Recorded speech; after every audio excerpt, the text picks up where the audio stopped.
In this video, we'll be sharing the mistakes we've done in the past so you don't have to. Hello, 大家好. Welcome to Mixing Breakdown Room.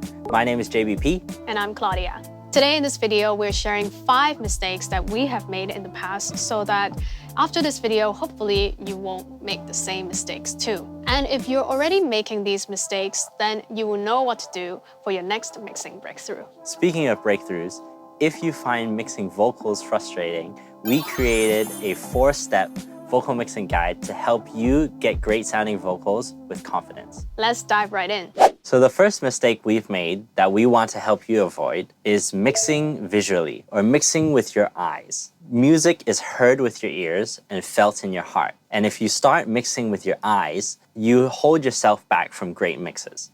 Here are a few examples of how mixing with your eyes might be hindering your mixes, and see if you recognize any of these. In this first example, this kick drum needs a 6 dB boost, but if you look at the EQ visually, it looks like a lot. If you were mixing with your eyes, you might tame it down to only 3 dB. Or in another example, maybe this vocal needs 6 dB of gain reduction, but because you see the meter moving, you're scared to apply as much as it actually needs. And in our third example, quite commonly, when you open up an EQ with an analyzer, you might hear that this instrument needs a cut around 700 Hertz. But when you look at the analyzer, you see a big bump in the fundamental frequency around 200 Hertz, and so you cut that instead. But it actually needed a cut in the mid-range.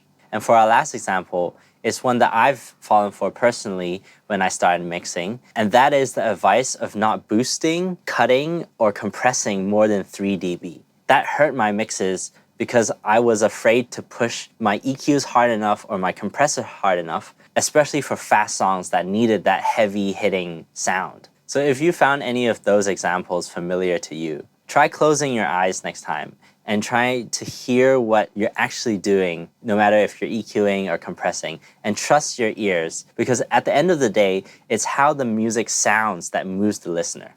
Boom! That's some mic drop shit. On to our second mistake that we want to help you avoid, and that is being too focused on the technicalities of mixing and not paying attention to the emotions of mixing. Mixing is both a technical task and a creative task. You need both to achieve great mixes. But at the end of the day, a great mix is one that moves the listeners. So here are some personal examples. The first one is being too obsessed with a clean mix. You end up over-shaping and over-EQing the sound so that everything sounds very audible and very separate and very clear. But when you do that, you forget that the song needs to sound cohesive and glued together, like everyone is playing the song together. You also end up achieving a balanced but very boring mix because nothing sticks out and nothing's in the background and nothing's in the front. And the second example is not spending enough time on automation.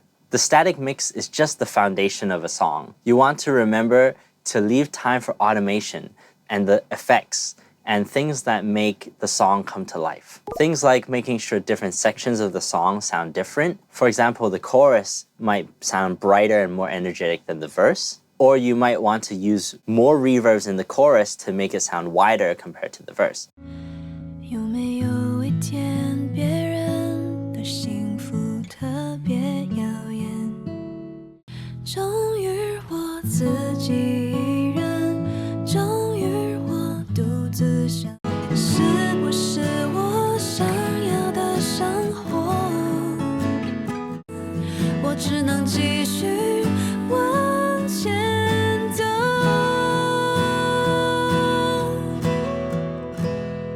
Other places to pay attention to are transitions. You want to make sure that the song flows together and there is a lift into the chorus if the chorus needs that.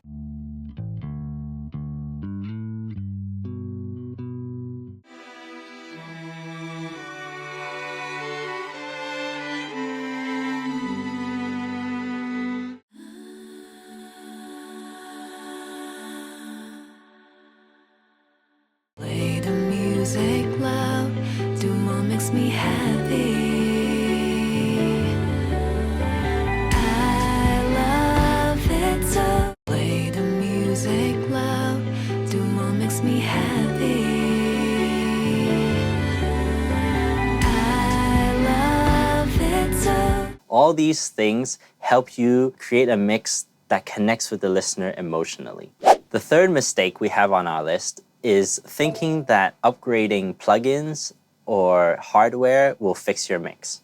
Before we get into the mistake, some plugins really do help you while you're mixing, whether that's easier workflow or maybe they have some features that help you achieve a good mix easier. But regardless the plugin, it shouldn't be the make or break of your mix. So if you're just starting out using stock plugins, I want to reassure you that you can get good mixes.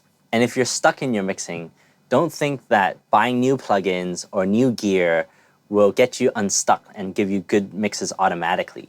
The solution to a great mix is your ears and how you use your plugins or your gear. So that should be the place where you're investing in first. Developing your ears, developing your taste, knowing the tools you have and how to use them better first. Then you can think of buying plugins and hardware.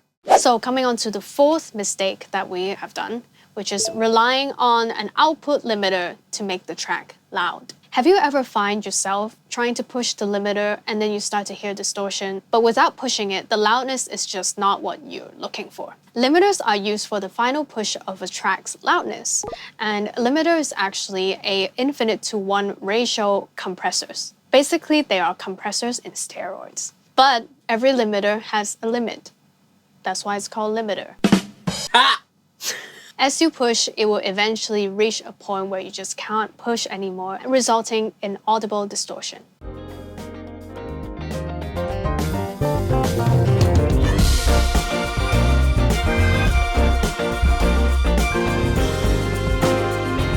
One solution to this problem is having multiple stages of dynamic control. You maybe have some sort of control in the kick track first to begin with, and then on the drum bus, you have more compression to further control. And then before the master output, maybe some sort of like compression to catch more peaks. And then at the final stage, use the two limiter trick to catch even more peaks, hence able to push the limiter with a few more dBs without distortion.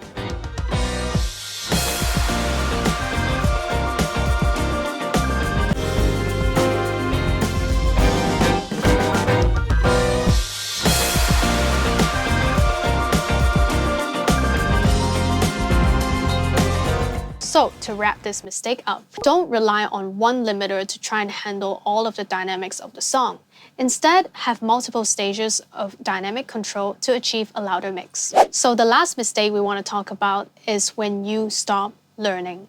This is extremely important to mention, even though it's not a technical mixing skill. I remember a time where I thought referencing was stupid and a waste of time because I thought I knew what good is in my own head. Little did I know I was actually drifting towards some sort of tendency. For me personally, it was the bass being too loud. I would only find out in feedbacks where people ask me, what? Or not checking for mixed translation, thinking that I know the best, that I don't have to check. Until there was one time I mixed this bass and it just could not be heard at all on the phone.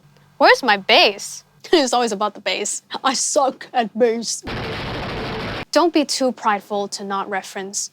Don't be a know-it-all to not check for mixed translation. Be humble to listen to other people's references and feedbacks. Don't stop learning and improving your ears by listening to your mix on different devices to achieve a better mix. This might well be the thing that is holding you back from your next breakthrough.